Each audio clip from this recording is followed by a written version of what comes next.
Hello students, this is the sixth lecture of optics and in this lecture we'll start with total internal reflection. Okay, already हमने lecture number 5 तक complete कर लिया है. ये आज का हमारा लेक्चर नंबर 6 है जिसमें आज हम पढ़ने वाले हैं टोटल इंटरनल रिफ्लेक्शन.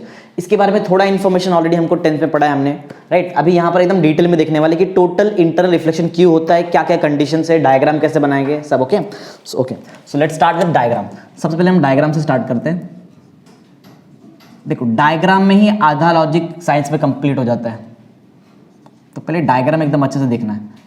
अच्छा, तो टोटल इंटरनल रिफ्लेक्शन ये थोड़ा बहुत हमारा रिलेटेड है क्रिटिकल एंगल से. ओके, तो याद करो क्रिटिकल एंगल का कुछ कंडीशंस मैंने सिखाया था कि सबसे पहला कंडीशन तो ये है कि जो लाइट है वो ऑप्टिकली डेंसर मीडियम से ऑप्टिकली रेरर मीडियम में जाना चाहिए. ये सबसे फर्स्ट कंडीशन था वहाँ पर, राइट. समझो ये जो मैंने बनाया, consider this as interface between two medium. ये दो मीडियम के बीच का इंटरफेस, राइट, मीन्स बाउंड्री है. अच्छा, कुछ मीडियम्स हम यहाँ पर ले लेते हैं, जैसे कि समझो ये मीडियम, ये जो मीडियम है इसको हम लोग कंसिडर करते हैं कि ये ग्लास मीडियम है, राइट. ये हमारे लिए ग्लास वाला मीडियम है. अच्छा, ग्लास मीडियम ये, तो हम लोग इसको ये मीडियम को एयर एज्यूम कर लेते हैं. ग्लास जो मीडियम है इसका रिफ्रैक्टिव इंडेक्स अभी हमको याद हो गया विच इज़ 1.5. एयर का भी हमको रिफ्रैक्टिव इंडेक्स याद है विच इज़ इक्वल टू 1. चलो ये भी हो गया है. और क्या क्या हमको बात है, हाँ हमको एक बात और मालूम पड़ता है कि जिधर से लाइट आ रहा है वो फर्स्ट मीडियम और जहाँ पे लाइट जा रहा है सेकेंड मीडियम. तो मैं क्लियरली बता रहा हूँ क्योंकि ये हमारा डायरेक्टली रिलेटेड किससे, क्रिटिकल एंगल से. क्रिटिकल एंगल में लाइट डेंसर मीडियम से रेरर मीडियम में जाता है ना, तो वो लिखना पड़ेगा. चलो ये हमारे लिए फिर रेरर मीडियम हो जाएगा, राइट, रेरर मीडियम. और ये हमारे लिए कौन सा मीडियम है, डेंसर मीडियम है. अच्छा, और हाँ फर्स्ट मीडियम सेकेंड मीडियम को बताना पड़ेगा. यहाँ मैं बता रहा हूँ कि डेंसर से लाइट रेरर में जा रहा है, इसका मतलब ये हमारे लिए फर्स्ट मीडियम है, राइट. और ये जो रहेगा वो हमारे लिए क्या हो जाएगा, सेकेंड मीडियम. ये थोड़ा बहुत इन्फॉर्मेशन बाजू में हम लोगों ने लिख दिया है. हाँ, अभी चलो स्टार्ट करते हैं फटाफट. सबसे पहले तो ये रहेगा कि जो लाइट है, जो इंसिडेंट रे ऑफ लाइट, वो ट्रैवल होने वाला है from denser medium to rarer medium. इसलिए मैं एक रे ऑफ लाइट बनाता हूँ यहाँ पे ऐसा कुछ, राइट. ये हुआ हमारा इंसिडेंट रे ऑफ लाइट. क्योंकि दो मीडियम इन्वॉल्व है, क्या होना चाहिए, रिफ्लेक्शन की रिफ्रैक्शन, रिफ्रैक्शन, राइट. दो मीडियम इन्वॉल्व रहेगा तो रिफ्रैक्शन होता है. अच्छा, हमको एक बात और मालूम है कि जिधर भी लाइट स्ट्राइक करता है जो भी पॉइंट पे, वो पॉइंट पे क्या बनता है, नॉर्मल. ओके, नॉर्मल बनता है यहाँ पे. सो यहाँ बन रहा है नॉर्मल, राइट. नॉर्मल को हम नाम देते हैं N N dash. Let N and N dash be your normal. Okay, ये इसको भी नाम दूंगा मैं. हाँ, अभी के लिए देखो हमने क्या क्या बनाया. हमने बनाया है interface between two medium, right, incident ray, और ये क्या है हमारे लिए, नॉर्मल. हाँ, याद करो हमने पढ़ा है already, when a ray of light travels from optically denser medium to optically rarer medium. Light ray कहाँ बेंड होता है, bend away from normal, normal से दूर बेंड होने वाला, राइट. जब भी लाइट, क्योंकि डेंसर से रेरर में जा रहा है तो लाइट को अवे फ्रॉम नॉर्मल बेंड होना है. हमने मैक्स टू मैक्स, बताओ हमारा जो रिफ्लेक्टेड लाइट है वो मैक्स टू मैक्स कितना बेंड हुआ है, बताओ. अभी तक जो हमने पढ़ा है 90 डिग्री तक अभी तक बेंड हो चुका है, राइट. तो एक बार वही मैं चीज फिर से बताने का ट्राई करता हूँ. देखो, अगर समझो कुछ पर्टिकुलर एंगल ऑफ, समझो ये जो स्केल बता रहा हूँ, ये स्केल आपके लिए समझो ये रिप्रेजेंट करता है इंसिडेंट रे को.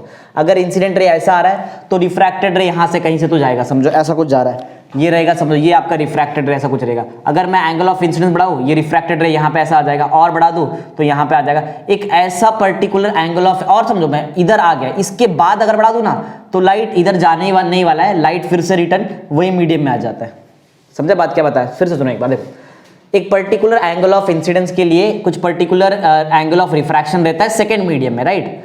फिर अगर मैं एंगल ऑफ इंसिडेंस बढ़ाऊं, एंगल ऑफ रिफ्रैक्शन और बढ़ता है. एंगल ऑफ इंसिडेंस और बढ़ा दूं, एंगल ऑफ रिफ्रैक्शन 90 डिग्री हो जाता है. अगर उससे भी ज्यादा अगर मैं एंगल ऑफ रिफ्रैक्शन इंसिडेंट बढ़ा दूं तो रे तुम्हारा सेकंड मीडियम में जाता ही नहीं है, रे रिफ्लेक्ट हो जाएगा, फर्स्ट मीडियम में रिफ्लेक्ट हो जाता है. तो टोटली रिफ्लेक्ट हो गया ना फर्स्ट मीडियम में, इसको ही बोलते हैं टोटल इंटरनल रिफ्लेक्शन. समझे पॉइंट क्या है. तो बोलने का मतलब ये है कि अभी जो मेरा ये जो एंगल ऑफ इंसिडेंस यहाँ पे होने वाला है, ऑब्वियस है कि ये जो एंगल ऑफ इंसिडेंस है ये कंफर्म क्रिटिकल एंगल से बड़ा होना चाहिए. क्या होना चाहिए, क्यों ऐसा होना चाहिए, देखो ऑब्वियस सा रीजन है. अगर ये क्रिटिकल एंगल के इतना होता तो आपका रिफ्रैक्टेड रे तो बराबर इंटरफेस पे आ जाता है. लेकिन मैं क्या बोल रहा हूं, अभी क्रिटिकल एंगल से भी ज्यादा एंगल ऑफ इंसिडेंस, तो ऑब्वियस है फिर तो रिटर्न वही मीडियम में आने का है. क्योंकि ऐसा बेंड हो रहा है ना, बेंड होते होते यहाँ पे आएगा ऐसा, फिर यहाँ से अंदर यहाँ पे नहीं जा सकता, ऐसा कभी पॉसिबल नहीं है. मैक्स टू मैक्स ये मीडियम में आएगा, बस ऐसा. तो अभी जो हमारा एंगल ऑफ इंसिडेंस है ये एक ऐसा एंगल ऑफ इंसिडेंस है जो क्रिटिकल एंगल से ज्यादा है. हाँ, इस केस में क्या होने वाला है, the ray is totally reflected in the same medium. Same medium में आपका जो रे था वो रिफ्लेक्ट हो जाएगा. अच्छा, अब बताओ ये क्या है, ये रिफ्लेक्शन है कि रिफ्रैक्शन है, रिफ्लेक्शन है। क्यों? एक ही मीडियम में लाइट का डायरेक्शन चेंज हो गया, जबकि देखो दो दो मीडियम इन्वॉल्व है। तो समझा, कभी कभी ऐसा भी होता है, दो मीडियम इन्वॉल्व होता है लेकिन फिर भी वो टाइम पे क्या होता है, रिफ्लेक्शन। हमने पहले क्या बोला कि रिफ्रैक्शन होना चाहिए था। रिफ्रैक्शन होता अगर आपका angle of incidence critical angle से कम होता तो, राइट ना। लेकिन अभी क्या हो गया, देखो ज्यादा हो गया, तो ये केस में क्या हो जाएगा, रिफ्लेक्ट, टोटली रिफ्लेक्ट। इसलिए हम इसको बोलते हैं टोटल इंटरनल रिफ्लेक्शन। चलो, रिफ्लेक्शन में मैंने एक चीज सिखाया था तुमको, वहां पे मैंने बताया था कि जो भी एंगल ऑफ रिफ्लेक्शन होता है, एंगल ऑफ रिफ्लेक्शन बोलो किससे मैच होता है, एंगल ऑफ इंसिडेंस। लेकिन एंगल ऑफ जो इंसिडेंस है, ये एंगल ऑफ इंसिडेंस समझ में आ रहा ना, ये एंगल ऑफ इंसिडेंस किससे ज्यादा है, बताओ किससे ज्यादा है, क्रिटिकल एंगल ज्यादा है। तो दो तरीका लिखने का, R इक्वल टू I, ये एकदम एग्जैक्ट आंसर है, क्योंकि एंगल ऑफ रिफ्लेक्शन और एंगल ऑफ इंसिडेंस को सेम होना चाहिए। क्यों होना चाहिए? क्योंकि ये रिफ्लेक्शन का फिनोमिनन है, सिंपल। हाँ, एक चीज और लिख सकते हैं यहाँ पे, क्योंकि जो I है वो IC से बड़ा है, तो ऑब्वियस है कि जो R रहेगा, R भी IC से बड़ा ही रहेगा, सिंपल ना। वैसे लिखने की जरूरत नहीं है, समझ जाता है वो ऑब्वियस चीज है, तो ये लिखने की जरूरत नहीं। जो ऊपर मैंने लिखा है फर्स्ट वो इंपॉर्टेंट है, राइट। तो आई थिंक डायग्राम तो समझ में आ गया कि क्या क्या हुआ यहाँ पे। बहुत सिंपल सा लॉजिक है। क्या हो क्या रहेगा, सुनो। यहाँ पे हमारा जो लाइट है वो कहाँ से कहाँ पे ट्रैवल कर रहा है, optically denser medium to optically.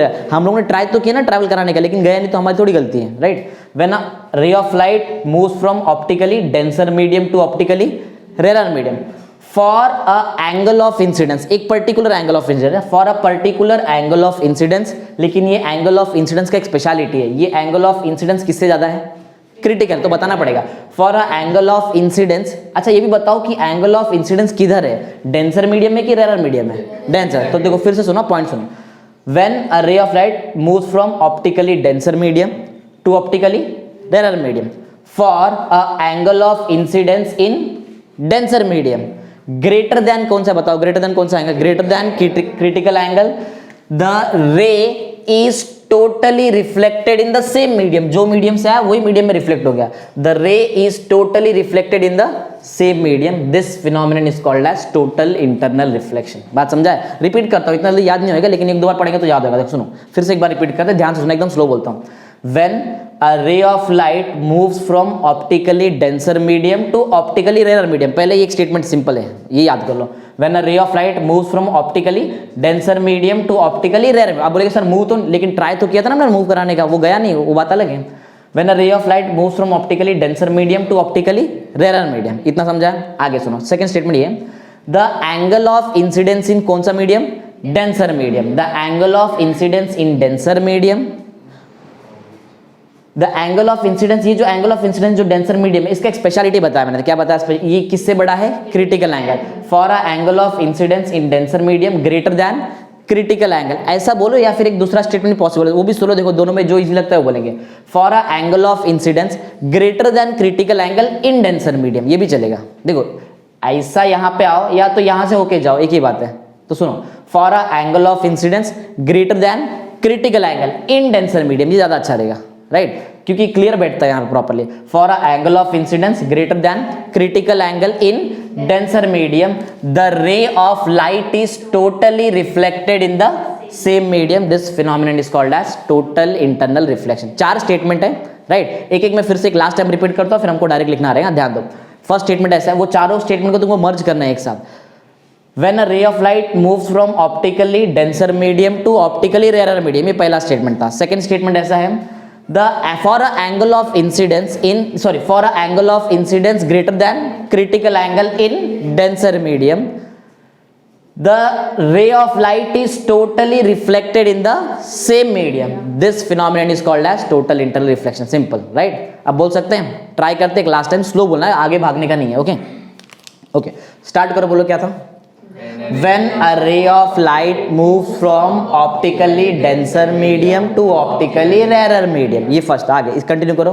For angle of incidence greater than critical angle in denser medium, आगे the ray of light is totally reflected in the same medium, this phenomenon is called as total internal reflection। I think properly सब कुछ clear है, right.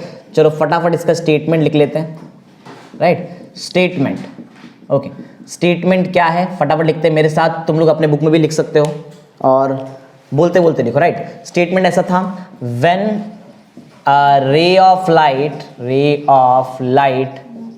Moves from, मेरा speed से तुम्हारा speed match होना चाहिए, जैसे हो जाएगा मैं आगे कंटिन्यू करेगा। When a ray of light moves from optically denser medium to optically rarer medium, optically denser medium to optically rarer medium. When a ray of light moves from optically denser medium to optically rarer medium for a angle of incidence in denser, for an angle of incidence greater than critical angle,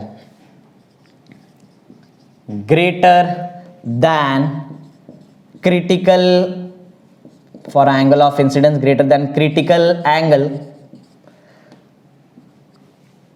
in denser medium, क्योंकि ये जो critical angle से बड़ा हमारा angle of incidence है वो denser medium में, in denser medium the ray of light is totally reflected in same medium. The ray of light is totally reflected in same medium. The ray of light is totally reflected in same medium. This phenomenon is called as, this phenomenon is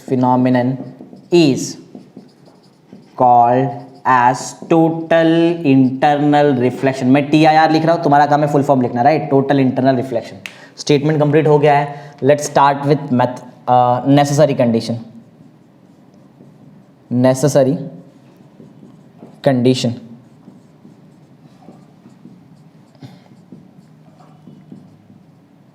okay, तो I think properly हमको diagram समझ में आ गया है, हमारा statement properly ready है। अब start करते हैं नेसेसरी कंडीशन। ओके, 3 ही पॉइंट है, 3 मार्क्स के लिए एग्जाम में ये क्वेश्चन आता है। ओके, चलो स्टार्ट करते हैं। नेसेसरी कंडीशन क्या है? सुनो, नेसेसरी कंडीशन मींस क्या कंडीशन होना चाहिए जिसकी वजह से टोटल इंटरनल रिफ्लेक्शन हो। सबसे पहला कंडीशन ये है कि लाइट को कहां से कहां मूव होना है, डेंसर मीडियम से रेयर, ये पहला कंडीशन है। सेकेंड कंडीशन ये है कि एंगल ऑफ इंसिडेंस किससे बड़ा होना चाहिए, क्रिटिकल एंगल से।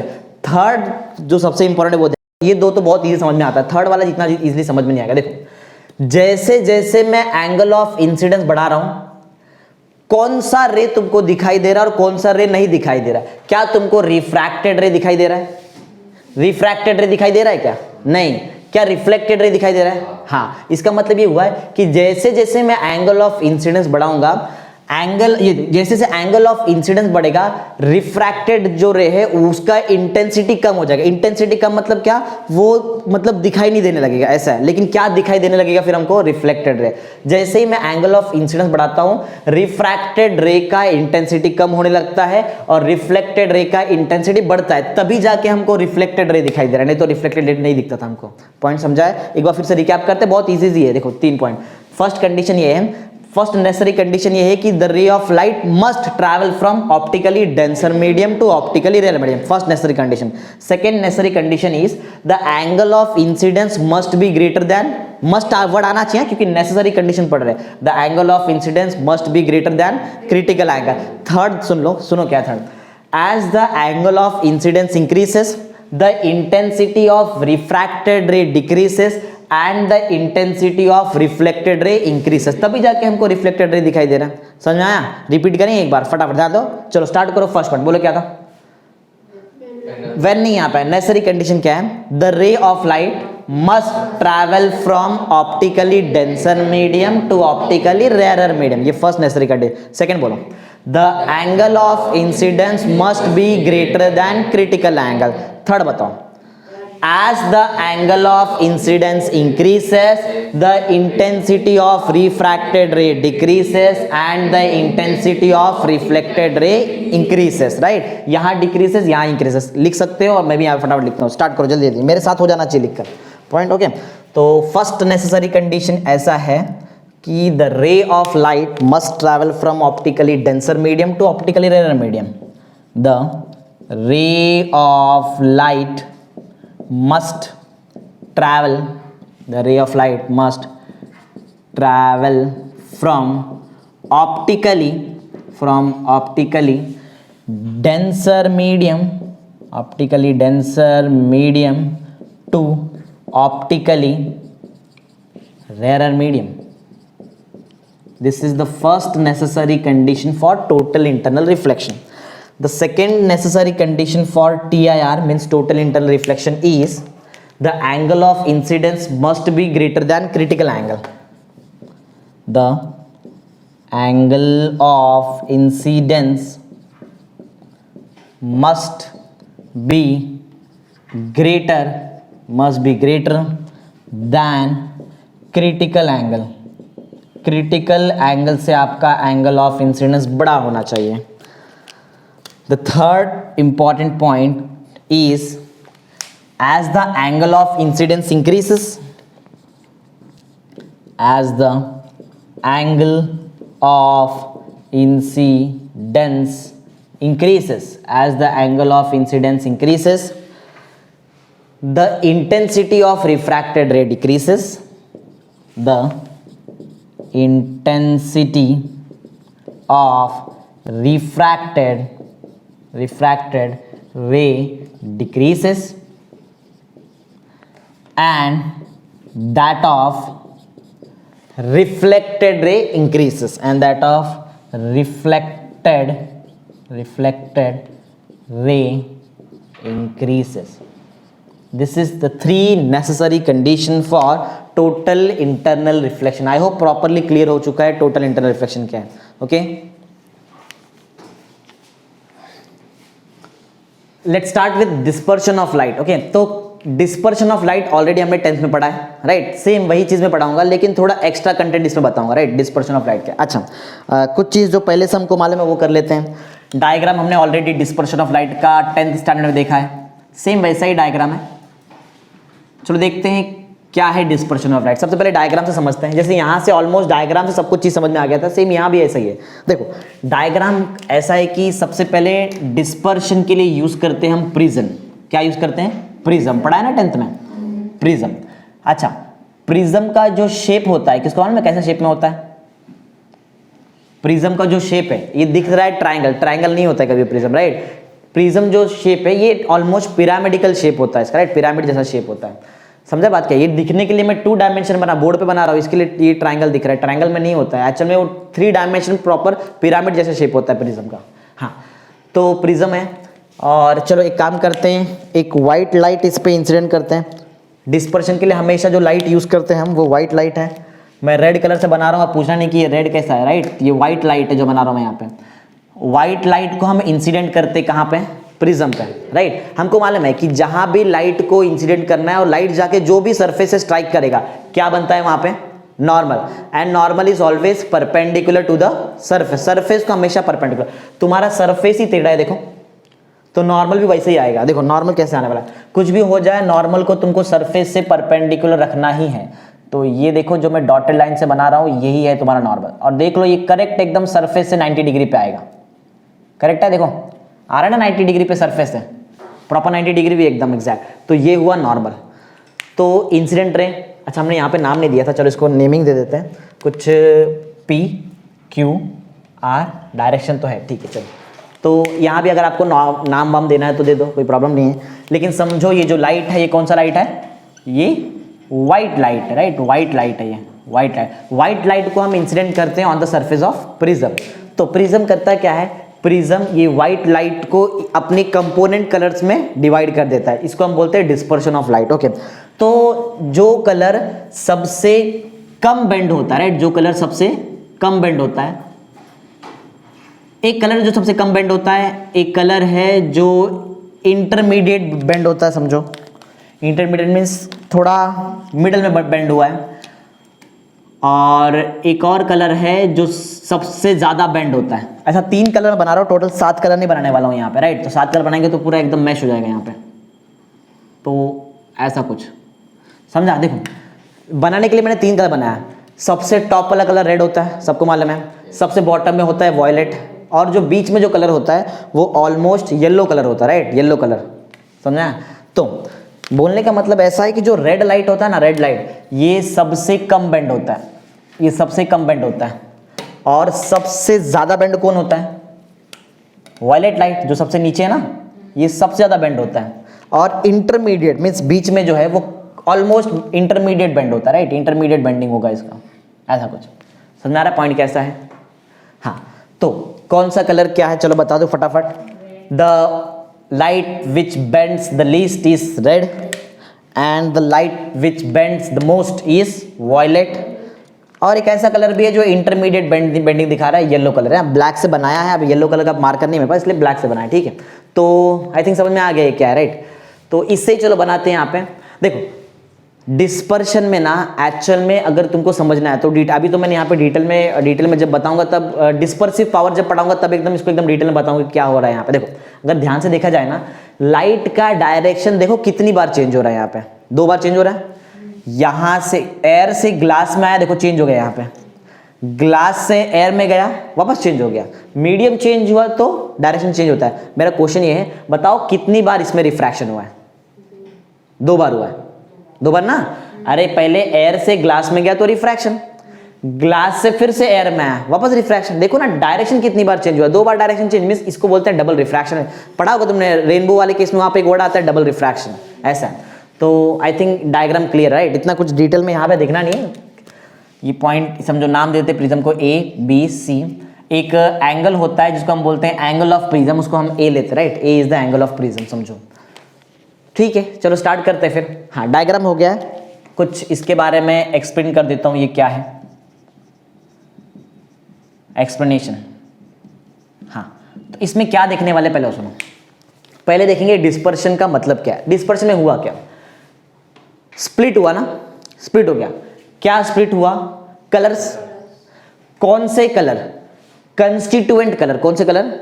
कंस्टिट्यूएंट का मतलब क्या? ये कलर ऑलरेडी व्हाइट लाइट के अंदर होता है, बस हमने क्या किया, हमने वो कलर को अलग अलग कर दिया, right.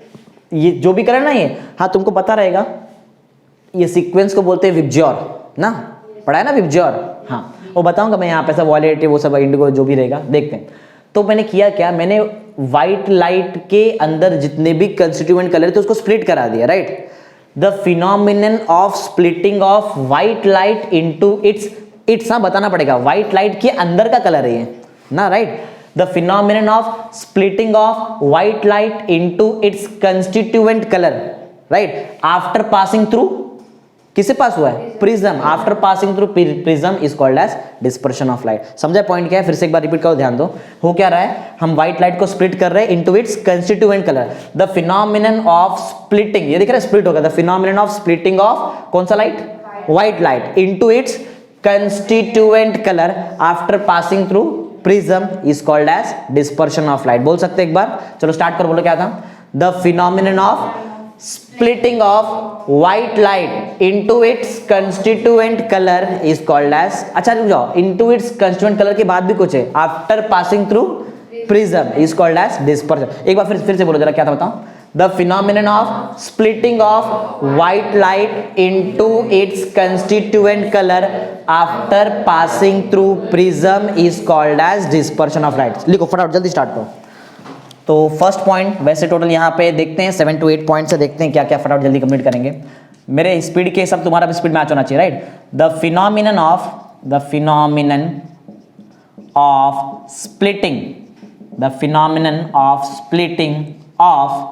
White light into its constituent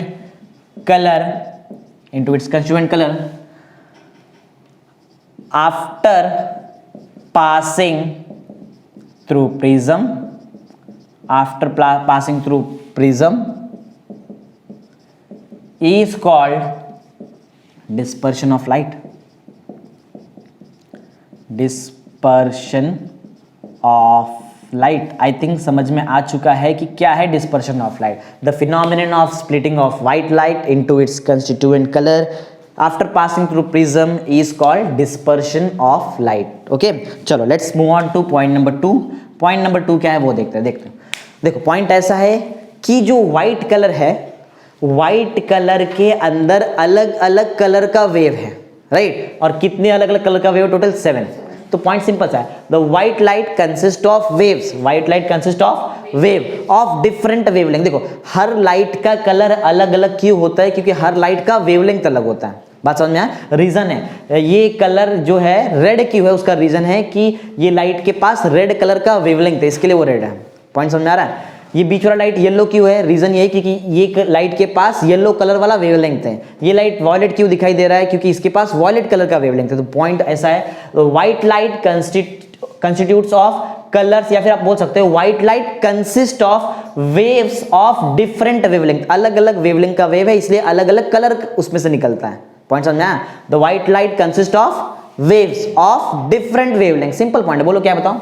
The white light consists of waves of different wavelength. Simple, फिर से बोलो, बताओ क्या था? The white light consists of waves of different waves. Simple सा पॉइंट है, बताओ फर्स्ट पॉइंट क्या था? फर्स्ट पॉइंट क्या था? The phenomenon of splitting of white light into its constituent color after passing through prism is called as dispersion of light. Simple, right? बोलो second क्या था? स्लो बोलो, एकदम स्लो बोलो, क्या था?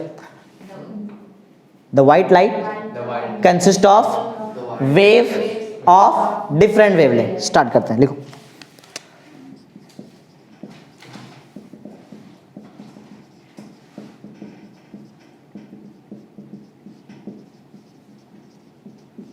The white light consists of waves of different wavelength.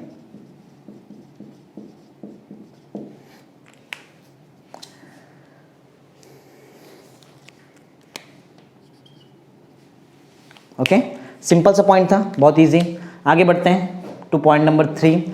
I think आपको point number 1, point number 2 एकदम क्लियरली याद है। पॉइंट नंबर 3 क्या है, सुनो। जो भी कलर का बैंड्स निकल रहा है फ्रॉम, देख रहे हैं, जो भी कलर का बैंड्स निकल रहा था, the colour bands emerging from white light, या फिर बोल सकते हो the colour band resulting from white light due to dispersion. ये जो कलर का बैंड है ना, इसको एक नाम दिया गया है। इस कलर के बैंड को बोलते हैं स्पेक्ट्रम। क्या बोलते हैं? Spectrum, right? याद रहेगा, ये पढ़ा भी already, right? The colour band resulting from prism after dispersion is called as spectrum. Clear point? तो आई थिंक आपको समझ में आ गया कि स्पेक्ट्रम का मतलब क्या है, राइट? ये कलर का बैंड है, कहां से निकल रहा है? डिस्पर्शन की वजह से निकल रहा है, मतलब वही आफ्टर डिस्पर्शन और प्रिज्म से निकल रहा है। तो एक बार पॉइंट सुन लो, क्या है? The colour band resulting from prism after dispersion is called as spectrum. याद रहेगा? फिर सुनो, द कलर बैंड एमर्जिंग, या बोलते the colour band resulting from prism after dispersion is called as spectrum. The color band resulting from prism after dispersion is called as spectrum. Start करो। The color band resulting from prism, the color band resulting from prism after क्या? after क्या हो रहा था? after dispersion is called spectrum, is called spectrum. इसको हम spectrum बोलते हैं। द कलर बैंड रिजल्टिंग बोल सकते हो, एमर्जिंग बोल सकते हो, आपकी मर्जी। The colour band resulting from prism after dispersion is called as spectrum, right? आगे सुनो, पॉइंट, नेक्स्ट पॉइंट ऐसा है कि ये जो स्पेक्ट्रम होता है, ये स्पेक्ट्रम में ये स्पेक्ट्रम के अंदर 8 कलर्स आते, सॉरी देखो कितना 7 कलर्स आते हैं, 7 कलर, और 7 कलर का एक सीक्वेंस होता है, वो सीक्वेंस को बोलते हैं विबज्योर, राइट? तो पॉइंट सुनो, the white light, the spectrum of white light, किसका स्पेक्ट्रम? व्हाइट लाइट का। The spectrum of white light consist of 7 colours in the sequence of VIBGYOR. फिर से सुनो, the spectrum of white light consist of 7 colours in the sequence, sequence कैसा है? VIBGYOR वाला sequence, right? Start करो। द spectrum of white light, the spectrum of white light consists of 7 colors. The spectrum of white light consists of 7 colors in sequence, right? The spectrum of white light consists of 7 colors in sequence of VIBGYOR. अब VIBGYOR का मतलब ऐसा है, violet, indigo, blue, green, yellow, orange, red, simple ऐसा, okay?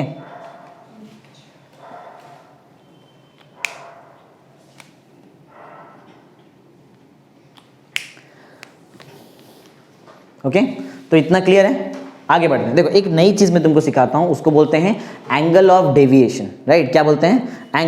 Angle of deviation means कि आपका रे of light कितना बेंड हो गया, राइट। इसको बोलते हैं एंगल ऑफ डेविएशन। देखो अगर मैं प्रॉपरली यहां पर एक डायग्राम बनाऊं तो मैं तुमको यहां से बता सकता हूं कि एंगल ऑफ डेविएशन क्या होता है। देखो ये था ओरिजिनल डायरेक्शन ऑफ रे ऑफ लाइट अगर प्रिज्म ना होता तो, राइट है, क्लियर है ना।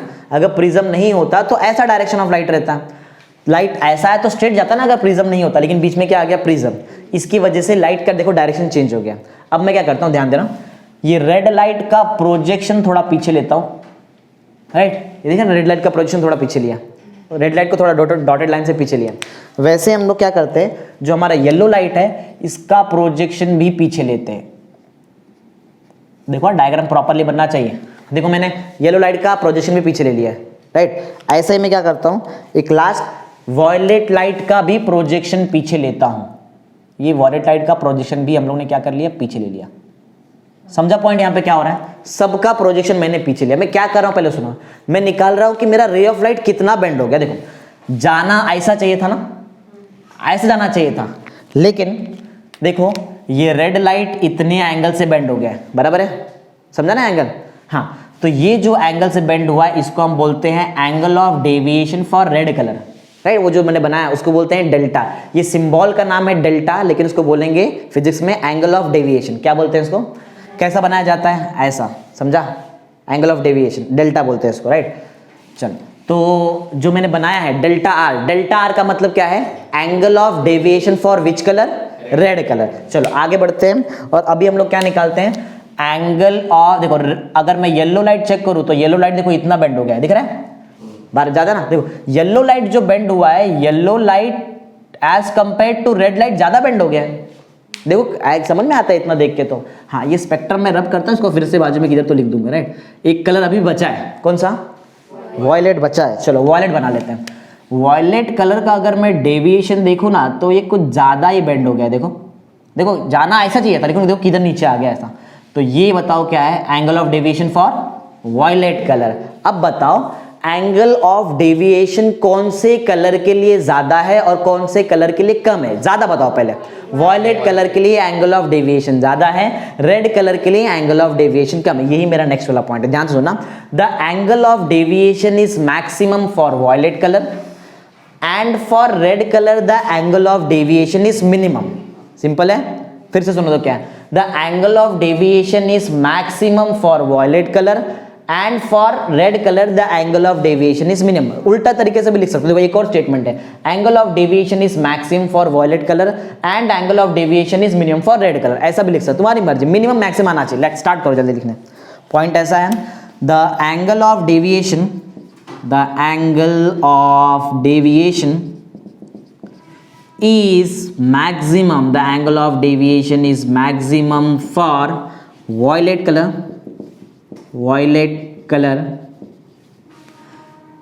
and it is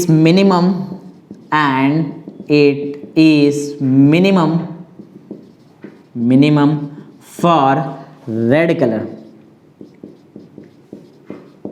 ओके, तो ये हुआ हमारा पॉइंट यहां पर रेडी। तो आई थिंक आपको प्रॉपर्ली समझ में आ गया है एंगल ऑफ डेविएशन के बारे में। ओके, चलो अब नेक्स्ट पॉइंट पर स्टार्ट करते हैं। Let's start with point number 6। Point number 6 में मैं बताऊंगा आपको वेवलेंथ के बारे में। देखो पॉइंट याद कैसे रखो, सबसे पहला पॉइंट मैंने बताया डेफिनेशन, राइट। फिर उसके सेकंड पॉइंट में मैंने बताया कि व्हाइट लाइट के अंदर कंस्टिट्यूएंट कलर जो होता है, राइट, उसमें हर वेव का अलग अलग वेवलेंथ होता है, ये बताया। थर्ड पॉइंट में हमने बताया कि जो बैंड रिजल्टिंग मिलता है हमको उसको बोलते हैं स्पेक्ट्रम। फोर्थ पॉइंट में बताया कि जो व्हाइट लाइट है, राइट, उसमें 7 कलर होते हैं, राइट ना, 7 कलर्स होते हैं, और वो सीक्वेंस कौन सा होता है? विबज्योर का। अभी जो 5th पॉइंट, यहाँ देखो मेन पॉइंट याद, जैसे मैंने 5th पॉइंट बताया angle of deviation, 6th point में वेवलेंथ बताऊंगा। तो ऐसा याद रखने का पॉइंट, राइट, कि पहले पॉइंट में क्या बात, पहला पॉइंट डेफिनेशन, सेकंड पॉइंट अलग अलग वेव का अलग अलग वेवलेंथ, थर्ड पॉइंट हमने देखा कि स्पेक्ट्रम के बारे में देखा था, फोर्थ पॉइंट में देखा सीक्वेंस आया था विबज्योर का, 5th पॉइंट हमने एंगल ऑफ डेविएशन देखा, 6th पॉइंट में हम लोग देखने जा रहे हैं वेवलेंथ। समझो, रेड लाइट को हम लोग लेजर लाइट में इसीलिए यूज करते हैं क्योंकि रेड लाइट का वेवलेंथ ज्यादा होता है। बोलेंगे सर ये चीज समझ में नहीं आता है बात की वेवलेंथ ज्यादा है तो लेजर लाइट में क्यों? देखो एक चीज से समझाता हूं। देखो एक्चुअल साइंस में ये हम लोग रेड लाइट को लेजर लाइट में क्यों यूज करते हैं, देखो सुनो। हर वेव एक पर्टिकुलर टाइम, समझो अगर मैं एक particular time period unit time लूं, तो यूनिट टाइम में हर वेव इक्वल टू वेवलेंथ का डिस्टेंस कवर करता है। फिर से सुना पॉइंट, इतना इजी पॉइंट नहीं बता रहा हूं। यूनिट टाइम मींस 1 सेकंड ले लो, 1 मिनट ले लो, 1 सेकंड लेते चलो। यूनिट टाइम में वेव कितना डिस्टेंस कवर करता है, इक्वल टू इट्स वेवलेंथ। देखो तो अगर मैं रेड लाइट का वेवलेंथ बना के दिखाऊं ना तुमको, तो ये समझो जो मैं बना रहा हूं, this is the wavelength of red light, ये जो बनाने जा रहा हूं मैं। तो ये है आपका रेड कलर का लाइट का वेव, राइट, ये रेड कलर का लाइट का वेव है, ऐसा होता है। अच्छा अगर मैं येलो बनाऊं ना, येलो, तो येलो वाला लाइट जो रहेगा, इसका वेवलेंथ अगर मैं बताऊं तो इसका वेवलेंथ ये देखो, बताऊंगा वेवलेंथ, पहले वेव बना देता हूं। ये कौन सा वेव, ये येलो वाला, राइट। ऊपर वाला कौन सा वेव, रेड। चलो वॉयलेट बना के दिखाता हूं, बोलेंगे कलर मैच नहीं होगा, बता रहा हूं तुमको बस खाली। वॉयलेट, ये रहा वॉयलेट वाला वेव, समझ में आया क्या है? फर्क बहुत है दोनों में, तीनों में बहुत ज्यादा फर्क है। अब बताता हूँ वेवलेंथ क्या है, सुनो। जहां से वेव स्टार्ट हुआ है और जहां पे वेव खत्म होता है, क्रेस्ट और ट्रफ, इसको बोलते हैं क्रेस्ट, इसको बोलते हैं ट्रफ, राइट। दोनों को मिला के ये देखो, ये है इसका वेवलेंथ। समझ में आ रहा है वेवलेंथ क्या है? दिख रहा है वेवलेंथ कितना ज्यादा है? वेवलेंथ को डिनोट करते हैं लैम्बडा से, पढ़ा है ना। ये देखो इसका वेवलेंथ देखो, इसका वेवलेंथ देखो, इसका यहाँ पे वेवलेंथ देखो और इसका वेवलेंथ देखो। बताओ किसका वेवलेंथ ज्यादा है, किसका वेवलेंथ कम है? रेड कलर का वेवलेंथ ज्यादा है और वॉयलेट कलर का वेवलेंथ सबसे कम है। यही हमारा नेक्स्ट पॉइंट है, बहुत सिंपल है। The wavelength for red light is maximum and the wavelength for violet light is minimum. Simple, right ना। मैक्सिमम बोल सकते हो और मिनिमम बोल सकते हो, लीस्ट बोल सकते हो, चलेगा। सिंपल है ना। The wavelength for red light is maximum and the wavelength for violet light is minimum. अपने मन से बनाओ पॉइंट, स्टार्ट करो। The wavelength for red light is maximum. The wavelength for red light is maximum, and for violet light the wavelength is minimum. The wavelength is minimum. Okay, simple सा point है। The wavelength for red light is maximum and the wavelength for violet light is minimum. Okay, so let's start with point number 7. Point number 6 तक हमने properly complete कर लिया है। ये diagram को मैं रब कर देता हूँ, मुझे जस्ट समझाना था कि वेवलेंथ दिखता, वेवलेंथ होता क्या है, राइट। तो वेवलेंथ तो समझ में आ गया है। अब आगे बढ़ते हैं टू नेक्स्ट पॉइंट। आगे जो देखो, इतना पॉइंट तुमने 10th में नहीं पढ़ा था, राइट। 6 पॉइंट, 4-5 पॉइंट ठीक है। आगे मैं टोटल 8 पॉइंट्स बताऊंगा तुमको डिस्पर्शन में। ये 7th पॉइंट चल रहा है। सुनो एक बात समझो, जो लाइट जितना बेंड, देखो बेंड होने से लाइट का बेंडिंग ना डायरेक्टली रिलेटेड है कोई भी मटेरियल के रिफ्रैक्टिव इंडेक्स से। एग्जांपल समझो हमारे पास ग्लास स्लैब है, राइट। ग्लास स्लैब का रिफ्रैक्टिव इंडेक्स, अगर बहुत रिफ्रैक्टिव इंडेक्स याद है ना, कल पढ़ाया था मैंने म्यू, राइट। अगर कोई भी मीडियम का रिफ्रैक्टिव इंडेक्स बहुत ज्यादा है, इसका मतलब यह है कि वो लाइट को ज्यादा बेंड करता है। बात समझ में आया कि एंगल ऑफ जो डेविएशन है, एंगल ऑफ डेविएशन मतलब वही तो हुआ ना कि कितना बेंड हो रहा है। ज्यादा बेंड लाइट तब होगा जब रिफ्रैक्टिव इंडेक्स ज्यादा रहेगा, और अगर लाइट कम बेंड हो रहा है, इसका मतलब क्या है कि रिफ्रैक्टिव इंडेक्स कैसा है, कम है। बात समझ में आया। लाइट कितना बेंड होता है वो डिपेंड करता है कि मीडियम का रिफ्रैक्टिव इंडेक्स क्या है। बात समझ में आ रहा है। अब बोलेंगे सर मीडियम तो अंदर एक ही था, तो ये हर अलग अलग लाइट अलग अलग एंगल पे क्यों बेंड हो रहा है? रीजन है रिफ्रैक्टिव इंडेक्स कलर पे भी रहता है, राइट। कलर पे भी डिपेंड करता है। The refractive index of material of prism, ये रिफ्रैक्टिव इंडेक्स, ये ग्लास अंदर नहीं है, प्रिज्म का मटेरियल कुछ अलग भी हो सकता है, राइट। ऐसा है the refractive index for material of, या फिर आप ऐसा बोल सकते हो refractive index of material of prism for red colour. बताओ रेड कलर के लिए आपका रिफ्रैक्टिव इंडेक्स ज्यादा रहेगा कि कम रहेगा? बेंड कम हो रहा है तो बोलो क्या रहेगा, ज्यादा कि कम? कम रहेगा रिफ्रैक्टिव इंडेक्स। वॉयलेट लाइट बहुत ज्यादा बेंड हो रहा है, इसका मतलब इसके लिए रिफ्रैक्टिव इंडेक्स कैसा रहेगा? ज्यादा। बस यही पॉइंट है। लेकिन रिफ्रैक्टिव इंडेक्स मत बोलो, पूरा स्टेटमेंट सुनो, ध्यान दो क्या है। The refractive index of material of prism, क्या? The refractive index of material of prism for red light is minimum, right ना, and for violet light is maximum. फिर से एक लास्ट टाइम सुनो, the refractive index of material of prism for red light is minimum and for violet light it is maximum. अपने मन से लिख सकते, राइट। स्टार्ट करो। The refractive index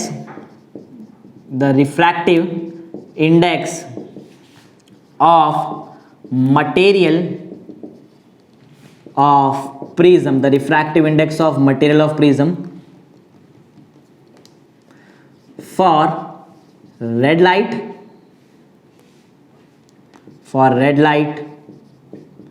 is minimum and for violet light it is maximum. Okay, simple सा point था. Refractive index नहीं पढ़ा हमने, देखा है refractive index of material of prism. Point याद रखो, बहुत सिंपल सा पॉइंट है. The refractive index of material of prism for red light is minimum and for violet light its refractive index of material of prism is maximum. Simple. चलो एक last point करते हैं जो मैथमेटिक्स है. हाँ, अब जो कुछ भी समझा है वो लास्ट पॉइंट में आना है. जो कुछ भी ए टू जेड समझा है वो सब मैं ए टू जेड लास्ट पॉइंट में बताने वाला हूँ. ध्यान देना. कुछ चीज मैं रिलेट करके पहले बता दूं. मैं टोटल 4 मैथमेटिकल एक्सप्रेशन यहां पे लिखने वाला हूं. चारों मैथमेटिकल एक्सप्रेशन क्या क्या पहले सुन लो. पहला मैथमेटिकल एक्सप्रेशन रहेगा एंगल ऑफ डेविएशन से रिलेटेड. एंगल ऑफ डेविएशन को मैंने डेल्टा से रिलेट किया है. देखो पहला होगा एंगल ऑफ डेविएशन. बताओ किसका एंगल ऑफ डेविएशन ज्यादा है? वॉयलेट का ज्यादा है. एंगल ऑफ डेविएशन डायरेक्टली किससे रिलेट करता है? कौन से प्रॉपर्टी से रिलेट करता है? रिफ्रैक्टिव इंडेक्स है. राइट ना.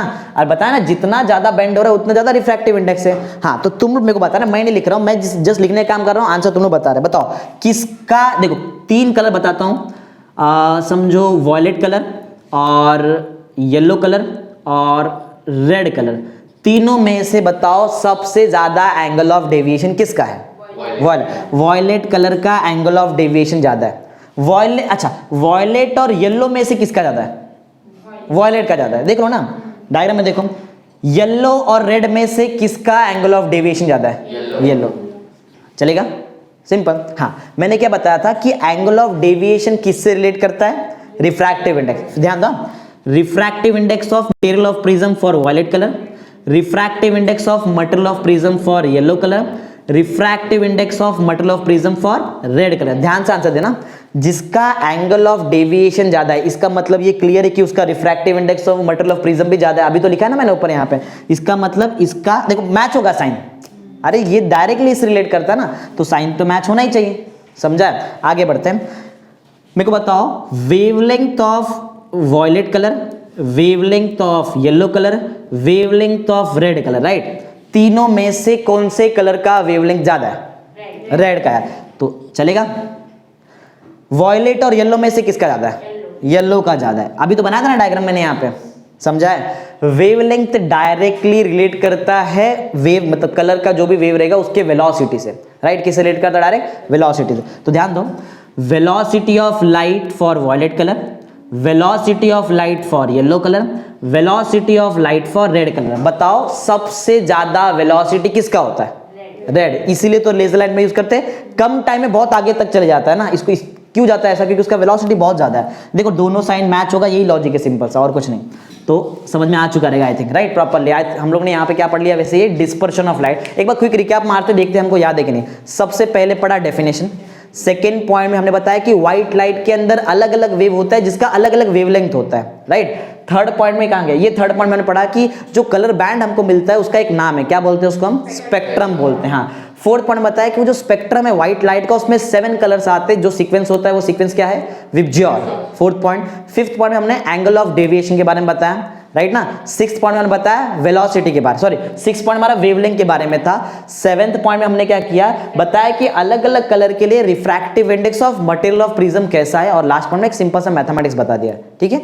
Let's start with real depth and apparent depth. क्या है रियल डेप्थ और अपरेंट डेप्थ? इसके बारे में टॉपिक पढ़ते देखते हैं क्या है. देखो सिंपल सा लॉजिक है. जब भी समझो एक एग्जांपल देखते हैं. समझो एक ग्लास ऑफ वाटर लिया है और उस ग्लास ऑफ वाटर हमने एक पेंसिल डिप करके रख दिया है ऐसा अंदर.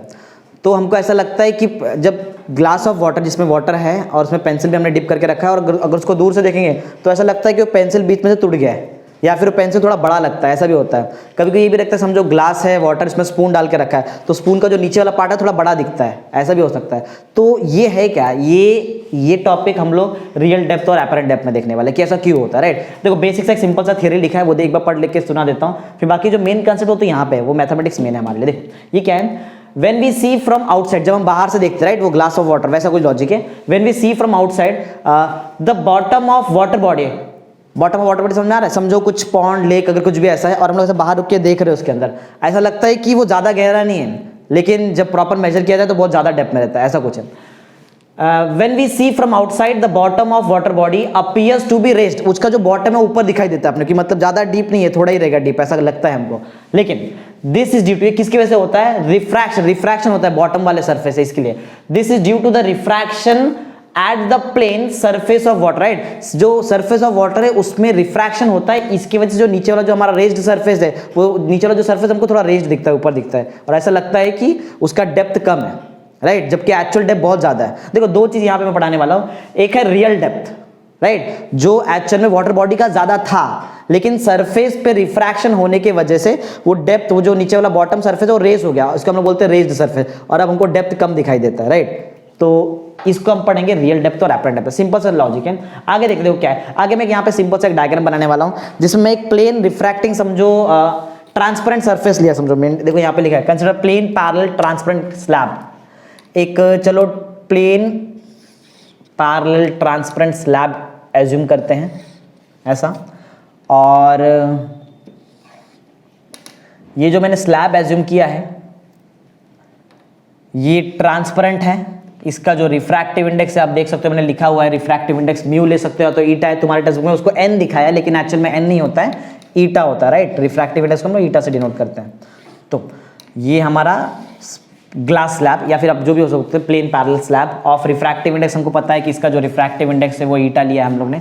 म्यू भी ले सकते हो, तुम्हारी मर्जी, म्यू भी लो चलेगा, कोई प्रॉब्लम नहीं, म्यू भी ले लो। हाँ, एक काम करते हैं, चलो एक ऑब्जेक्ट को रखते हैं, चलो एक ऑब्जेक्ट समझो, मैंने एक ऑब्जेक्ट को यहाँ पर एक ऑब्जेक्ट को रख दिया, राइट? ये एक ऑब्जेक्ट है मेरे पास यहाँ पर, समझ में आ रहा है? ये है मेरा एक ऑब्जेक्ट, राइट? सिंपल सा। अब मैंने तुमको दिखने के लिए ऐसा बनाया, तुम छोटा सा, तुम लोग छोटा सा एक लाइन बनाएंगे तो भी चल जाएगा, ओके? और ऑब्जेक्ट यहाँ पर है, ये ट्रांसपेरेंट स्लैब है, और हम लोग ऊपर से देखना है, तो ऑब्वियस है कि ये इतना डीप में तो दिखाई नहीं देगा, ये हमको किधर तो ऊपर दिखाई देगा। तो ऐसा क्यों होता है? वो डायग्राम ज्योमेट्री से देखते हैं ऐसा क्यों होता है। देखो मैंने क्या बताया, कोई भी ऑब्जेक्ट से कितना रे ऑफ लाइट निकलता है? 3, लेकिन 2 से काम हो जाता है, ये बताया भी था मैं। देखो चलो वही काम करते हैं, रे ऑफ लाइट पास कराते हैं जल्दी जल्दी। समझो इससे एक रे ऑफ लाइट ऐसा कुछ निकला है, राइट? ये एक रे ऑफ लाइट निकला। देखो रे ऑफ लाइट क्योंकि 90 डिग्री है सरफेस से, तो सिंपल अनडेविएटेड जाएगा। कैसे जाएगा वो? अनडेविएटेड, याद है ना? कोई भी ग्लास स्लैब से अगर आप बराबर नॉर्मल, देखो एक्चुअल में ये तो नॉर्मल है, नॉर्मल से जब भी लाइट मारेंगे ना तो वो एज इट इज जाता है, वो कभी रिफ्रैक्ट वगैरह कुछ नहीं होगा, इसमें कुछ एंगल ऑफ डेविएशन आएगा नहीं। सिंपल आप ऐसा बोल सकते हो कि angle of deviation for a ray of light passing through normal is 0 degree. इसमें एंगल ऑफ डेविएशन मिलने ही नहीं वाला है। मीन्स एक रे ऑफ लाइट तो हमारा ऐसा चले गया, समझ में आ रहा है? ये एक रे ऑफ लाइट निकल गया ऑब्जेक्ट से, एक और रे ऑफ लाइट निकलेगा। जो दूसरा रे ऑफ लाइट है समझो कुछ वो यहाँ से निकला ऐसा, राइट? वो यहाँ पे समझो इसने ये ग्लास स्लैब को यहाँ पे ऐसा स्ट्राइक किया, समझ में आ रहा है? ये ग्लास स्लैब को यहाँ पे ऐसा स्ट्राइक, मतलब इसकी सरफेस पे यहाँ पे ऐसा स्ट्राइक कर दिया। मीडियम चेंज हो रहा है, ये मीडियम अलग है और बाहर अलग मीडियम है, तो रिफ्रैक्शन होने वाला है, मतलब डायरेक्शन चेंज होगा। चलो एक मीडियम से जब दूसरे मीडियम में जा रहे हैं, लाइट स्ट्राइक कर रहा है, तो वहाँ पे हमको क्या बनाना चाहिए? नॉर्मल ना, यहाँ पे नॉर्मल बनना चाहिए ना, ये बनेगा यहाँ पे नॉर्मल, चलेगा? एन डैश समझ लो तुम्हारा नॉर्मल, कुछ भी नाम दे सकते हो, नाम से फर्क नहीं पड़ता, इतना समझ लो पहले। हाँ, क्या लगता है तुमको? ये डेंसर मीडियम है और बाहर रेरर मीडियम, ये राइट है कि बाहर डेंसर अंदर रेरर है? नहीं, ये अंदर डेंसर है बाहर रेरर है। तो जब डेंसर से रेरर मीडियम में लाइट जाता है, कैसे बेंड होता है लाइट? अवे फ्रॉम नॉर्मल, मतलब नॉर्मल से दूर बेंड होने वाला है। तो अगर नॉर्मल से दूर, एक्चुअल ये था ना डायरेक्शन, लेकिन नॉर्मल से ज्यादा बेंड, नॉर्मल से अवे बेंड, मतलब ऐसा कुछ बेंड हो रहा है, राइट है? देखो बराबर है क्या? करेक्ट है ना? बराबर है। अच्छा चलो आगे देखते हैं। The angle made by the incident ray with the normal is called as angle of incidence, I, right है? The angle made by the refracted ray with the normal is called as angle of refraction, R, ये भी right है। अच्छा अब क्या करते हैं, एक काम करते हैं कि देखो मैंने क्या बताया था, जब भी दो रिफ्लेक्टेड या फिर रिफ्रैक्टेड रे ऑफ लाइट मीट होता है तो उधर क्या बनता है? इमेज। भूल गए? बताया था ना, जहां भी दो रिफ्रैक्टेड रे ऑफ लाइट मीट होगा उधर क्या बनेगा? इमेज। क्या लगता है तुमको, क्या ये दो रे ऑफ लाइट आगे जाके किधर मीट हो सकता है क्या? नहीं, लेकिन पीछे आके मीट हो सकता है। समझ आ रहा है क्या? तो मैं पीछे उसका प्रोजेक्शन लेके देखिए, इस पीछे प्रोजेक्शन लेता है, इसको बोलते हैं वर्चुअल इमेज। जब नहीं बन सकता है फिर भी हम बना रहे हैं, मतलब वर्चुअल। समझा है? देखो तो मैं क्या करता हूँ, इसको तो पीछे ले नहीं सकते, इसको ले सकते ना, लेकिन इसको लो पीछे लो, इसका प्रोजेक्शन थोड़ा पीछे लेते। देखो इसको मैंने थोड़ा सा ऐसा पीछे ले लिया, समझ में आया? हाँ, क्या लगता है?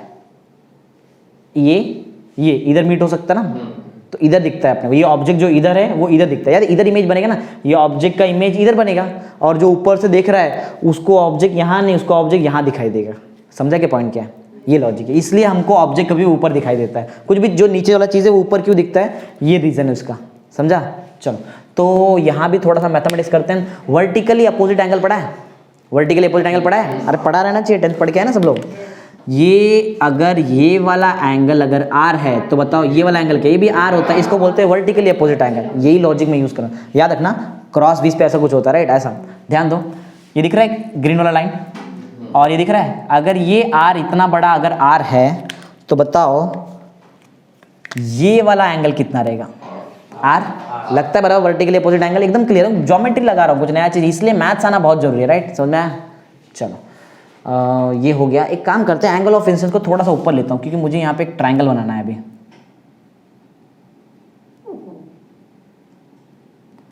तो ये एंगल ऑफ इंसिडेंस है, ऐसा नहीं कि मैंने रब कर दिया, एंगल ऑफ इंसिडेंस है, बट उसको मैं थोड़ा सा ऊपर ले लेता हूँ, ऐसा, राइट? एंगल ऑफ इंसिडेंस थोड़ा सा ऊपर आ गया, आए।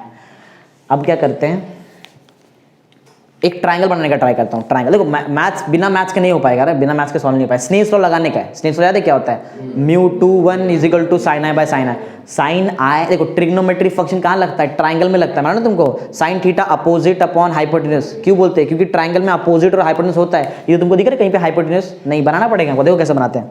तो मैं क्या करता हूँ, अभी ना यहाँ पे हाइपोटेन्यूज बनाने का ट्राई करता हूँ, मीन्स एक हाइपोटेन्यूज नहीं, एक ट्राइंगल बनाने का ट्राई करता हूँ। देखो यहाँ से एक छोटा सा ऐसा एक कंस्ट्रक्शन करता हूँ, ये दिख रहा है, ये जो बनाया मैंने। ठीक है, चलो, जो एक काम करता हूँ, डॉटेड लाइन ही बनाता हूँ, सॉरी लाइन बना दे, क्योंकि ऑलरेडी डॉटेड लाइन है पीछे। ठीक है, अब दिख रहा है प्रॉपरली? दिख रहा है बराबर? चलो डिस्टेंस एज्यूम करते हैं। हाँ, मैंने जो ऑब्जेक्ट को रखा था और जहाँ से मैं देख रहा हूँ उसका जो रियल डेप्थ है ऑब्जेक्ट का रियल डेप्थ को मैं एज्यूम करता हूँ capital R. Capital R is the real depth of the object, जो एक्चुअल में है ऑब्जेक्ट जहाँ पे। लेकिन ऑब्जेक्ट मेरे को तो कहीं और ही दिखाई दे रहा है। ऑब्जेक्ट जहाँ हमको दिखाई देता है उसको बोलते हैं एपरेंट डेप्थ। क्या? Apparent depth. ओके, जरूरी नहीं है कि एपरेंट डेप्थ हमेशा रियल डेप्थ के बराबर हो, एपरेंट डेप्थ अलग होता है हमेशा उससे, राइट? तो जितने पे मुझे दिखाई दे रहा है ऑब्जेक्ट जब मैं ऊपर से देख रहा हूं वो तो एपरेंट डेप्थ है। कितने पे? देखो ए पे दिखाई दे रहा है, बराबर ना? ए पे दिखाई, जबकि है कहां पे वो? आर पे, लेकिन दिखाई कहां पे दे रहा है? ए पे। चलो ठीक है, अब यहां पे गेम चालू होता है। कुछ ट्रिग्नोमेट्री का मेरे को पहले आंसर दो। बताओ साइन 0 का आंसर कितना होता है? साइन 0 0 होता है, राइट? बताओ tan 0 का आंसर कितना होता है? tan 0 भी 0 ही होता है, होता है ना? होता है, बराबर? तो क्या मैं ऐसा बोल सकता हूं जब एंगल छोटा है तो साइन और टैन ऑलमोस्ट सेम सेम है? अरे तुमने तो बताया साइन 0 का आंसर 0 होता है, tan 0 का आंसर भी 0 होता है, मतलब 0 पे ही आंसर आ रहा है ना, 0 छोटा एंगल हुआ ना।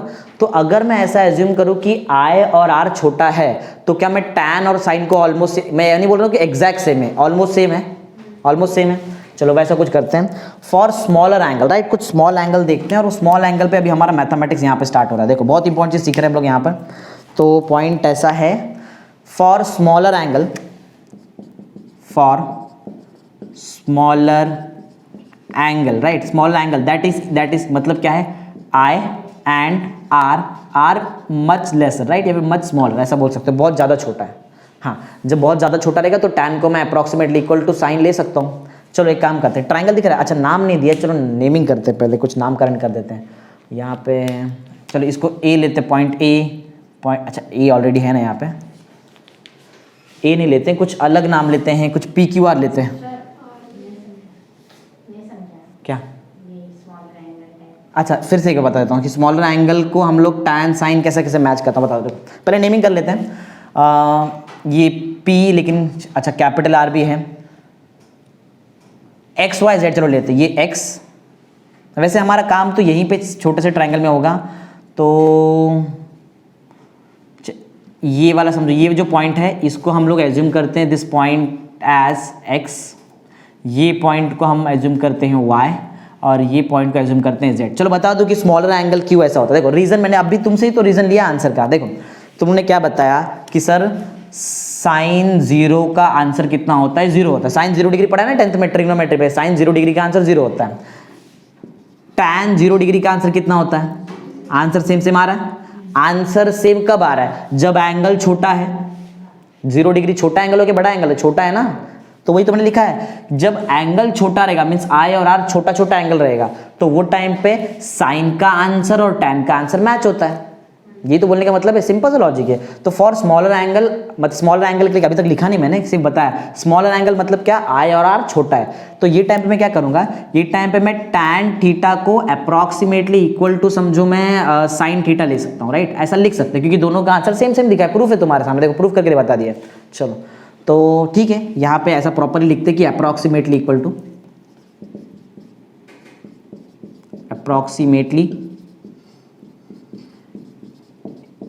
टू क्या था बताओ? Approximately equal to sine theta ना। रीजन तुम्हारे सामने लिखा है, अब रब कर देता हूँ इसको क्योंकि ये बताने का मतलब नहीं है, समझ में आया? कि मैं, लेकिन इधर समझना, मैं टैन थीटा निकालूंगा लेकिन बाद में लास्ट में टैन थीटा की जगह पे क्या लिख दूंगा? Direct sine theta. रीजन ऊपर ही लिख दिया इसके लिए पहले। चलो एक काम करते हैं, ट्राइंगल देख लो, कौन सा ट्राइंगल है? XYZ आएगा ना प्रॉपर ट्राइंगल। अच्छा एक और ट्राइंगल देखो, वो जो मैंने बनाया ना उसमें 2 ट्राइंगल है एक्चुअल में। एक तो XYZ है, एक ना कुछ इस ये पॉइंट को B ले लो। एक और ट्राइंगल बताओ क्या नाम है? BYZ दिख रहा है, ये छोटा सा ट्राइंगल। अरे देखो ना यहाँ पे BYZ ये भी 90 का ट्राइंगल है, XYZ ये भी 90 का ट्राइंगल। तो दोनों ट्राइंगल में मेरा काम है। X 2 बार हो गया, अच्छा ये भी X हो गया, ये भी। चलो इसको कुछ और देते हैं, वैसे इसका कुछ जरूरत तो है नहीं, इसको रब कर देते फिर हम लोग, इसका हमको कुछ भी यूज नहीं है तो गया जाने दो। मेन काम तो ये ट्राइंगल में। चलो आते हैं फटाफट ट्राइंगल में। बताओ पहले कौन सा? पहले छोटे ट्राइंगल में आऊँ? पहले आई निकाल लेते ना, आई, फिर बाद में आर निकालेंगे। तो इन ट्राइंगल बोलो कौन सा ट्राइंगल में आऊँ? इन ट्राइंगल BYZ ट्राइंगल में आते हैं। बोलो क्या अप्लाई करूं? टैन लगाऊं कि साइन लगाऊं? साइन चाहिए। साइन का जरा बताओ फॉर्मूला क्या है? Opposite upon hypotenuse. क्या लगता है तुम्हारे पास BZ का आंसर है? नहीं है, हाइपोटेन्यूज नहीं है, तो हाइपोटेन्यूज तो छोड़ ही दो, तो साइन नहीं लगा सकते। क्या लगा? टैन लगा के देखो। टैन बोलो क्या होता है? Opposite upon adjacent. हाँ, अपोजिट अपॉन एडजेसेंट। तो इसका अगर मैं अपोजिट निकालूं, ये देखो, ये अगर मैं आई का अपोजिट में हमारे पास क्या आ जाएगा? BY आ जाएगा ना। लेकिन BY, एक काम करते, देखो एक काम यहाँ पे करते हैं, ये जो हम लोग ट्राइंगल बनाया ना, इससे थोड़ा सा आगे प्रॉब्लम हो गया क्योंकि हम लोग जब टैन आई लगाएंगे तो अपोजिट में BY आएगा ना, और एडजेसेंट में क्या आएगा? YZ आ जाएगा। चलो ठीक है, YZ हमारे पास है लेकिन हमारे पास BY का आंसर नहीं है। तो थोड़ा ज्योमेट्री में चेंज करते हैं। देखो थोड़ा ये दिमाग देखो कि ये ऐसा पॉसिबल है क्या फिर कुछ चीज़। यहाँ तो हमारा काम नहीं बन रहा है, थोड़ा आगे आते हैं और देखो मेरे को बताओ क्या वो पॉसिबल है जो मैं बनाने जा रहा हूँ। मैं क्या करता हूँ, मैं ट्राइंगल को थोड़ा बड़ा करने का ट्राई करता हूँ। देखो तो जब मैं अगर ट्राइंगल को बड़ा करूँगा तो ट्राइंगल को कैसा बड़ा कर सकते हैं? देखो वो जो मैंने याद है X और Y को एक लाइन ज्वाइन किया था, वो लाइन को अब मैं नीचे लेके आता हूँ। देखो ये जो नॉर्मल है ना, ये नॉर्मल को थोड़ा नीचे लेके आऊँ। देखो ये बेसिक ज्योमेट्री है, अगर तुमको ज्योमेट्री आता है, नहीं भी आता तो प्रैक्टिस करेंगे, आ जाएगा, कोई प्रॉब्लम नहीं। देखो प्रॉब्लम क्या था पता है? मेरे पास BY का आंसर नहीं था, राइट? मैंने ट्राइंगल ही चेंज कर दिया। अब देखो एक नया पैरामीटर मैं यहाँ पे इंट्रोड्यूस कर रहा हूँ। ये Y को मैं इधर लेके आ जाता हूँ और इसको नाम दे देता हूँ B। अब बोलो, अब बताओ ट्राइंगल BYZ दिखाई दे रहा है तुमको? ट्राइंगल BYZ, अरे बोलो, BYZ दिखाई दे रहा है? हाँ, BYZ में अगर मैं अभी यहाँ पे tan I लगाऊं, राइट? tan I, तो tan I का आंसर बोलो, tan I का वैसे फॉर्मूला क्या है? Opposite upon adjacent. एडजेसेंट है क्या प्रॉपर्ली तुम्हारे पास? एडजेसेंट ये वाला पार्ट है ना? है, अपोजिट नहीं है। हम लोग एज्यूम करते हैं अपोजिट को। चलो कुछ एज्यूम कर लेते हैं कि क्या क्या वैसे अल्फ़ाबेट यहाँ पे ये सब आ गया है। हाँ ले लो, दोबारा कुछ भी ले सकते हैं, ऐसा जरूरी नहीं है। वैसे टेक्स्ट बुक में X दिया है, मैंने यहाँ पे X ऑलरेडी यूज़ कर लिया ना किधर, तो इसके लिए चलो टेक्स्ट बुक के सब जाते हैं क्या, तो यहाँ पे मैं ये अल्फ़ाबेट चेंज कर देता हूँ। अल्फ़ाबेट से कोई फर्क पड़ता नहीं है, इतना समझ लो, क्योंकि जो मैं इधर लिखने वाला हूँ वो आगे जाके कैंसिल ही हो जाएगा आगे जाके।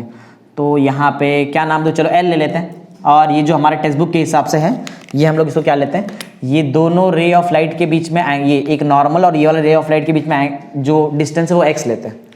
अगर ये x है तो क्या ये x है? अरे पैरेलल लाइन है, होता है ऐसा, राइट। चलो अप्लाई करते हैं फटाफट अभी बी वाई जेड में। बी वाई जेड में मैंने अप्लाई कर दिया टैन, बोलो एंगल क्या है, आई है कि आर है, आई दिख रहा है ना क्लियर, टैन आई। बोलो फॉर्मूला क्या होता है, opposite upon adjacent, opposite upon adjacent, okay. tan I can be written as, what is opposite, opposite is by, answer of by या फिर value of by is x, and adjacent means this ना, yz is equal to r, that means x by r, tan, एक minute, tan theta नहीं, tan I is equal to x by r। जैसे मैंने पहले बताया था tan I can be written as sin I, as I is very small, पहले लिख दिया मैंने, right. So sin I will be equal to x by, clear है, ओके।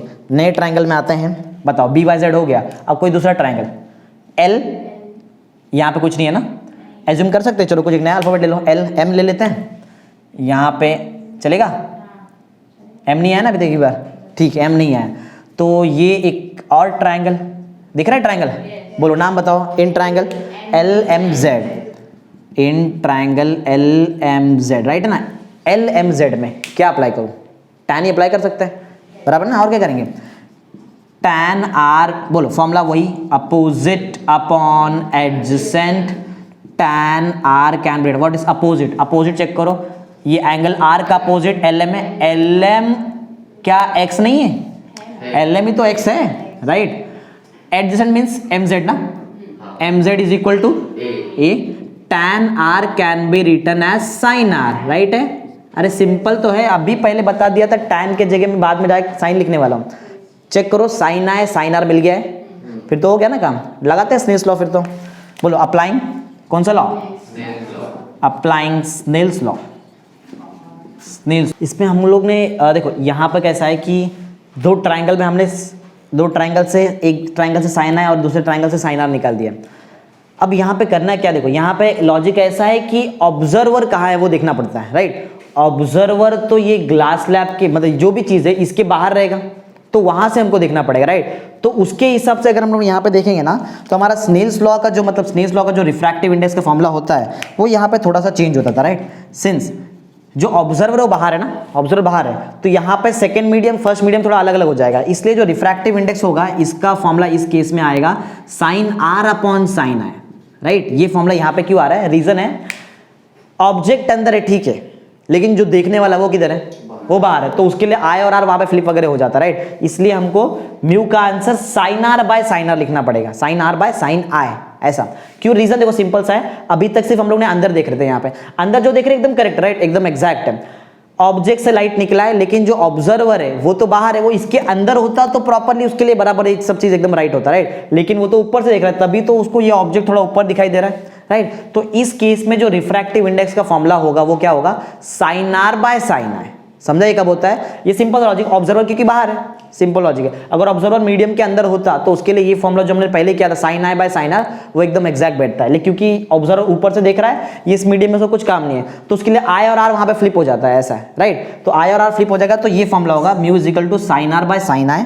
चलो साइन आर का वैल्यू बताओ फटाफट क्या है, अच्छा जैसे म्यू लिखा है वैसे म्यू के जगह पे तुम लोग ईटा भी लिख सकते हो, is equal to sine r, देखो साइन आर का आंसर कितना है, x by a the whole upon x by r, right, x by r. तो अगर मैं इसको फ्लिप करूं तो बताओ कैसे आएगा, आर ऊपर चले जाएगा ना, आर ऊपर चले जाएगा, ए नीचे आ जाएगा, तो इसका मतलब है refractive index is equal to, कौन सा डेप्थ पहले आएगा, रियल डेप्थ पहले आता है, real depth upon apparent depth, right, apparent depth. अब सिंपल सा मैं जो याद रखने का लॉजिक मैंने आपको बता दिया, ऑब्जर्वर बाहर है, वो बाहर से देख रहा है, राइट, तभी तो उसको ऑब्जेक्ट वहां दिख रहा है, अगर सोचो अंदर रहता तो क्या उसका ऑब्जेक्ट इधर दिखाई देता था क्या, नहीं, सिंपल सा लॉजिक, राइट। तो यही लॉजिक है जिससे हमको फॉर्मूला जो मिलता है which is real depth upon apparent depth, ये formula, right, real depth upon apparent depth, ये रिफ्रैक्टिव इंडेक्स का फॉर्मूला है, सिंपल सा, ओके, थैंक यू।